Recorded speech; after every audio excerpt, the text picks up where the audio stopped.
we are in the business of creating new solutions and progress.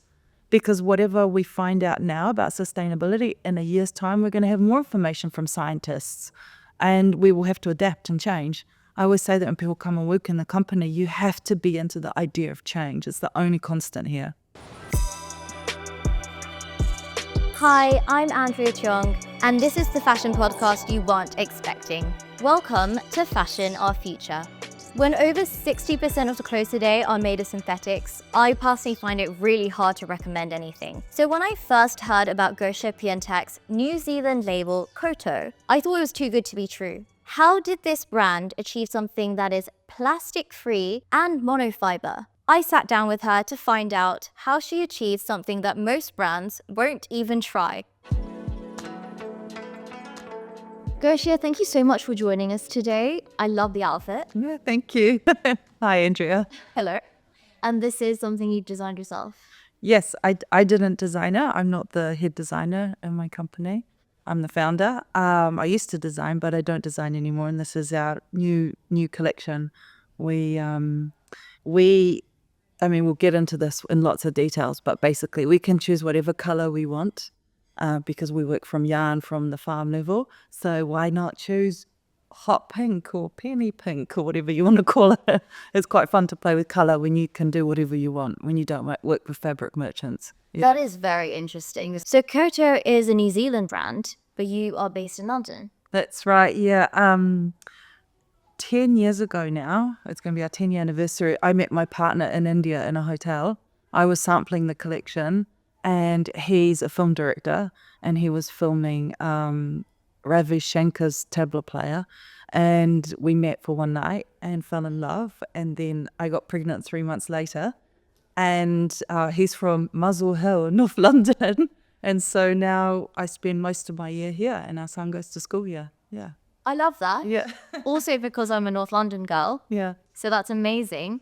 And the name, this is Chinese? Yeah, that's right. I mean, in the English pronunciation, it's Kowtow to Kowtow. When I read the word in a dictionary, I mean, the plot thickens. I'm Polish, so sometimes when I read words that I haven't seen before, read before, I kind of make up my own pronunciation. In New Zealand, you say kia ora koutou, which is hello, welcome. And I thought koutou, that's an awesome word. And you bow in front of the emperor in China with your forehead to the ground as a sign of respect. And I thought, this is it all kind of, the synergy was there. And that was 17 years ago, and I still love the name. Yeah, I love it. And I guess now it's more of like a respect to nature. Of course, it always was. Yeah. And you said that you used to design and now you don't. So what's your background? Because before we kind of get into what your brand actually does, it's just so special, and it's kind of what I wish more brands would do. And so I just kind of want to understand, like, what is that motivation? So what did you do before? Oh my goodness. I think, to be honest, I just don't know if I was that employable. I relate. I don't know. I had a really huge affinity towards nature, and I growing up in New Zealand and spending time in the forests and the lakes and the mountains, it just got inside me. And I think I just felt like, what if we created something? What if I created something? It could have been food. I was thinking more about the basic human needs. And this is a human need, we need to clothe ourselves. And I thought, what if we could know where it's from and who made it from the moment that it was planted, from the seed, And I thought, is that even possible? And it is absolutely possible. And that's what we've been doing. So it's the seed to garment story. And of course now with circularity, we're thinking back into nature again. The journey doesn't end. So closing the cycle. It's so uplifting to hear you say, just so naturally, of course it's possible. Yeah. Like, of course it is, because it's so tiring to hear, I suppose, brands, whatever size they are, say, we can't trace our supply chain, or no, that's too difficult. And so you hear of all these tech innovations that have come up who can try and help bridge that knowledge gap. And I think those innovations are amazing. But how did you do it? Well, I mean, it's actually really simple with a basic commodity like cotton, coffee, cocoa, all these things that just basic raw ingredients that the planet produces for us to these are the fruits of the earth. Something like cotton, it's grown by small cooperatives in India. If you get in touch with the Fair Trade Labeling Organization, that and the Global Organic Textile Standard, these are our two main certifiers, you can actually trace back to where your cotton comes from. So, and, just recently, in February this year, we've actually open sourced all of our information. So people can come to us now, come to the website and learn where every single supplier of all the ingredients that make up Kowtow are from. So it's possible, and I think it's possible also because it's simple. We only work with cotton, so we do knitwear, denim, shirting, t-shirting. So we have an entire collection, of 120 styles every season. But it's all made in just this one singular fiber. We introduced different fibers along the way in 17-year journey and decided that it was all compromising our values and our ethics. So we went back to this kind of, it's an amazing product. I mean, it's amazing. It's breathable, it's machine washable, it's pretty easy. I think that's so incredible that you kind of, I wouldn't say took the traditional route of a fashion brand, but you kind of went down you kind of followed, I suppose, what you thought brands would be doing, which is introducing different materials or different designs, and then you paired it back. Yeah, we paired it back because we realized that we had regenerated nylon swimwear. And when COVID hit us, we kind of really thought about, as everybody, like, what are we doing? What are we doing? And really what we're doing is working towards circularity. We don't want to create impact, but we want to create clothing that is a solution to what's out on the high street. I'm looking out the window because we're in Covent Garden, surrounded by high street. So we want to be, we want to give people a solution. So if you have all these little plastic components, and this is where our journey towards becoming 0% plastic, which is another milestone we achieved this year. So if you have all these little bits that are plastic and all these different types of materials, it's very difficult to recycle a garment. What we've done now is everything that I'm wearing is cotton. These buttons are nuts. We do comfortable clothing, so the elastic in my skirt is made from a natural rubber. And we've got the fusible as a cotton with a biodegradable glue. Everybody likes a nice stiff collar. And really what the biggest feat for me was, we've replaced all the stitching of the garment with an organic cotton. And just for this collection, as a medium-sized brand, I employ 48 people. We have replaced enough of cotton thread in our collection that can wrap a quarter of the way around the world. I mean, just us as a small brand can create that much impact. I have this vision, of the globe and this piece of thread that kind of is wrapping around like a dental floss or something. And I think then what we could do with the skirt, we offer free repairs at Kowtow. We offer a take-back program, but let's say that it's just too many jam stains, too many things have happened to it. It's lived life. We can shred this entire garment and make it into a new yarn. And it's a long-winded answer to your question, but that's the reason why we have decided to go into the singular fiber, no plastic. And it's to do with thinking about the end life of the garment first, and I don't come from fashion, so I think of myself as maybe a solutions provider. I don't know what my job title is. I don't know. No, I don't know what my job title is either, so don't worry about it. Yeah. I actually love that because you kind of worked backwards. Of course, yeah. Even though you had taken all these steps forwards in building a business. And yeah, I don't think that that's something that a lot of people have the courage to even admit. Yeah. That they're like, hang on, wait a minute, let me do over. So I think that's incredible. And I don't know if you've ever seen me talk about clothes before, but one thing most people know is that I really hate synthetic blends into our everyday clothes. There's really no need for it. I think if there is a need, fair performance wear, to a degree, yes, of course, swim, of course, waterproofs. And when I found out that your brand was plastic free, I actually was like, okay, yeah, but thread. Or like, yeah, but if they use zippers, then obviously not. Yeah, we've never used zippers. Well done, but you got through no problem. And when I first opened a package from your brand, because I actually wanted to see the quality of the great, by the way, loved it. No. Wore it the other day. When I opened your package, you had this handbook, and I know you said you have an open source kind of toolkit where you disclose all your suppliers. But the fact that it was readable for a customer, Yeah. readable for a shopper, it was beautiful. Oh, thank you. And it was something that I was like, actually, nobody else is giving me this. No, they're not. It's so accessible.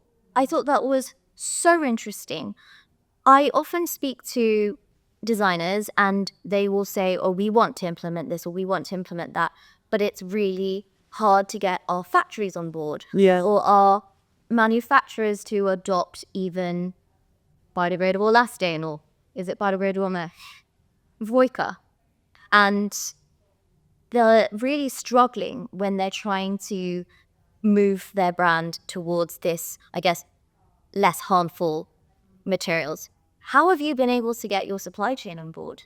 Yeah, we've worked with the same supplier for 17 years. So the one that makes all our cotton jersey is in Kolkata, and the one that makes our wovens and knitwear is just north of Mumbai. And we've worked with Amit for the last kind of 8 years. So we've just these two suppliers. So when you have a relationship that's long, you work together, and they are part of the sustainability movement with us. We're not shoving this idea down their throat. This is what they've chosen to do. They've chosen an unconventional route because they have beliefs in a planet which is healthy.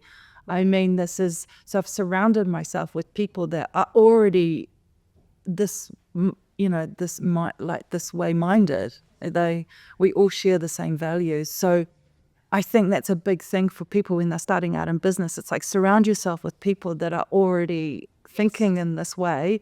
Don't try and push things upstream with conventional people. I think try and find people that are already into the idea of finding a solution, because we are in the business of creating new solutions and progress. Because whatever we find out now about sustainability, in a year's time, we're going to have more information from scientists, and we will have to adapt and change. I always say that when people come and work in the company, you have to be into the idea of change. It's the only constant here. Because once we find something out and you realize that something isn't as perfect as it was, when you find that out, it weighs on your shoulders and you've got to go and change it. Right. Yeah. Yeah. Yeah. And I think that's really exciting. I think that's so cool to be in fashion, but then be working towards mitigating climate change at the same time. I mean, it's a kind of a dream job, really, to create beautiful colors and fabrics and patterns and then work as science nerds. I mean, it's awesome.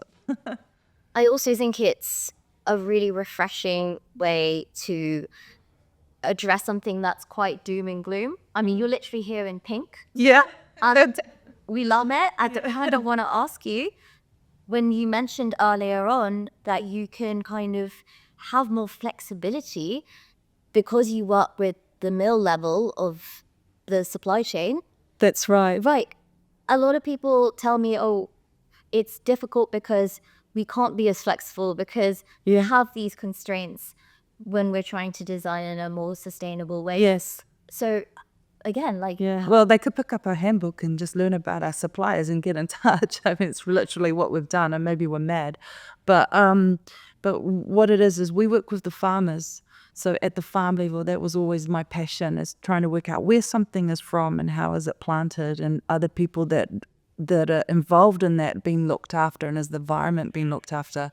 So they're small 1 to 2 acres of plots of land of biodiverse farming. This is the opposite of Monsanto. This is cotton with lentils, with, this is it's like Narnia. It's beautiful. It's the Garden of Eden, and this is how all crops should be grown. And so really that cotton gets picked. Our production chain is very long. It's 18 months. Once the cotton is picked, we create the yarn. We decide the weight, the warp, the weft, the color. So really we can control it from the moment that it's been picked. So we know that once the cotton's picked, it goes to ginning where it gets separated from the seed. Then it gets made into a yarn. And I really like the way that you've got the staunchness against plastic and blending fabrics, because I noticed it now where our cotton gets made into a yarn. I said to one of the people at the factory, I said, "Oh, what's that?" And they're like, "Oh, that's the person who decided to put 20% polyester in it to save 2 cents." Like 2 cents, it was something like 5 cents. I don't know, it was just the most minuscule amount, but I guess they must have been such a big supplier that if you times that by gazillion garments, that's a gazillion pounds, dollars, euros, whatever. And I thought, oh my God, at that point, you will never be able to recycle that garment. Exactly. Ever. Yeah. There is no technology that can divide natural from plastic. We don't have that. We will create that at some point because the world will need it. We'll run out of landfills, right? But I just thought, what? Why? It's already here. The solution's here. And it can be purely mechanical. I love wearing my greyish coloured denim jeans because they are the colour of the cotton that it's picked. It's got the little husks in it. It's so beautiful. It's so chic. It's, this cream colour. I love it. And yeah, it's very much related to the name of the brand, that you are really honoring nature. And I mean, not it's necessarily raw form, because obviously you have to make it into something. Yes. Quite close. Yeah, it's a mechanical process. You can actually, Gandhi did it in India. You can pick the cotton, you can create the yarn, and you can use a loom, create a fabric, and create a garment. You could do it in the day. You pick the cotton at 10 a.m. after the mildew has settled from the morning. And I wish I had a cotton bud with me, because you can literally spin it. It's nature's gift to us to clothe ourselves, and it's vegan. It doesn't create any harm. And also, this one thing that I kind of thought about recently was, isn't it a fantastic idea that biodiverse farming sequesters carbon? Yes. Yes. It's helping the environment. This is the opposite of monocrops. Exactly. It's the opposite. It heals itself. Yeah. I love that. This series is about the regenerative way of life and kind of celebrating where our clothes can come from. Yeah. And I think it really has honed in, at least for me, that as much as I love natural fibers, and I'm like, guys, try and shop natural fibers as much as possible if you want to shop new. It's like, we can go one step further. Mm-hmm. And it's really celebrating not just the people who are taking so much effort to do this, but also where we originate from, like where we come from. Yeah, exactly. Well, we're humans on this planet, right? We're a natural species, and we're living in a quite bizarre way. I mean, it's completely bonkers. Which is contradictory to how things should be. Yeah, exactly. I do want to ask, because you opened with talking about like seed and food, and I wanted to ask, was the slow food movement or that kind of farm to table concept in like an inspiration to how you started this? I did think about food when I was starting the business. I did think about creating some sort of food thing. I think maybe it was more popular in skincare at that time. Maybe organic food. Definitely it was more 17 years ago. That was more on people's psyche than clothing. I think people didn't think about what they put on their skin as their biggest organ, but they worried about the food we eat and the creams we put on our skin. And now it's kind of, I think since it's all of it now. Everybody's thinking about everything now. We've got a lot of scientists telling us a lot of things, so you can't deny what the headlines are. So I think people are being conscious of how they clothe themselves, how they live. I hope. I mean, it's minuscule, but maybe we're getting there. There's also a question I'm interested in, because when I think about why don't brands do this? Why aren't they trying to do what you're doing? I mean, first of all, now you have a whole supply. So let's use Nugskis. But I think sometimes I get this feedback, which is, okay, yes, there's this option or that option. Fine. Yes, we know it exists. but it's not scalable, and we still want to be able to give our customers the clothes that they want. In terms of scalability, Yeah, it is. It's absolutely scalable. Yeah. I mean, there are thousands and thousands of fair trade organic farmers in India, and the most depressing thought is that a lot of it that they're having to sell at conventional cotton prices because there are not enough customers that are wanting to be fair trade and organic certified. I mean, that comes with responsibility for our brand. We have to pay a proportion of our revenue towards the labeling organization, but we get this amazing supply chain that keeps us accountable. I think maybe with existing brands, I can imagine, let's say, their best-selling garment is a sequin dress for Christmas. I mean, I can't help that, you know. Hire one, get one secondhand if you want some shimmer. But if you're looking into cotton, I mean, this is a really viable way for young designers to move into. There's really no excuse to especially like a 80% cotton, 20% polyester. What's the point? Just don't do it. There's no excuse for it anymore. Actually, it looks the same, you know. It performs the same. I understand if it looks different, but if it looks the same, then choose the sustainable approach.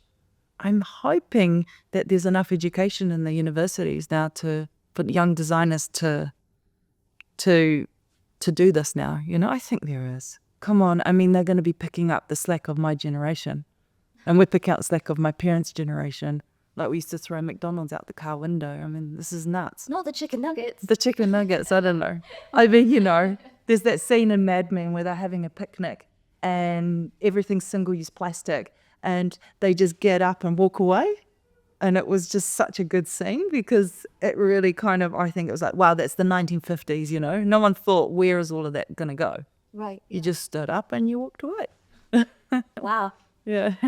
So I think we've come away with, you know, a long way from that, I hope. I absolutely love that. Since the moment you sat down, you were like, I already have the solution. It's like already there.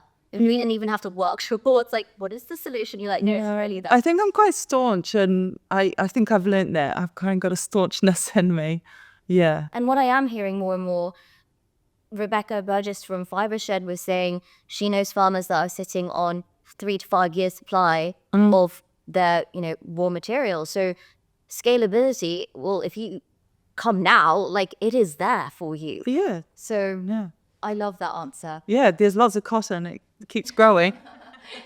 Yeah. I have another question, which is, do you have a suggestion for me or our audience in terms of like what's really inspiring you right now? It could be a podcast, a book, someone to follow, an app, anything. I mean, I think I always go back to the same person, and I can't help it. And every time I see him, I just feel inspired, and I think, well, this is what I'm here for, is David Attenborough. So, yeah, I think he's actually a national British hero. And when I saw his series, and it was one of the more recent ones, and it was really to do with the doom and gloom. And I thought, if David can't be inspired and happy, wow, we've got a problem, you know. We've all got to band together and take on. I also think of Greta Thunberg. I think she's absolutely incredible and so brave to create an entire movement. We had thousands of kids protesting on the streets in my hometown of New Zealand, a small, you know, city of 500,000 people, to create a movement like that. I just think is just so inspiring. And I think he's done it. Of course, he's a lot older, and then she's done it on at a young level. And I think I value both of them, and I go back to them, and I think of this idea of a movement and starting a movement, and I get this fire and energy in my belly. Yeah. That is amazing. And I think a revolution transcends generations early. Yeah. And I'm very inspired by everything you said. It's been amazing. So thank you so much. Thank you for having me. I'm really, really honored to be here. So thank you. I cannot think of a better conversation to end not just this series, but the whole season of Fashion Our Future. Gosia Piatek's Kowtow proves that you can do a lot more with a lot less. Now, 17 years is not a short amount of time to have a brand, yet she's shown that paring back and pivoting can make change for the better. So maybe the answer lies in a willingness to adapt?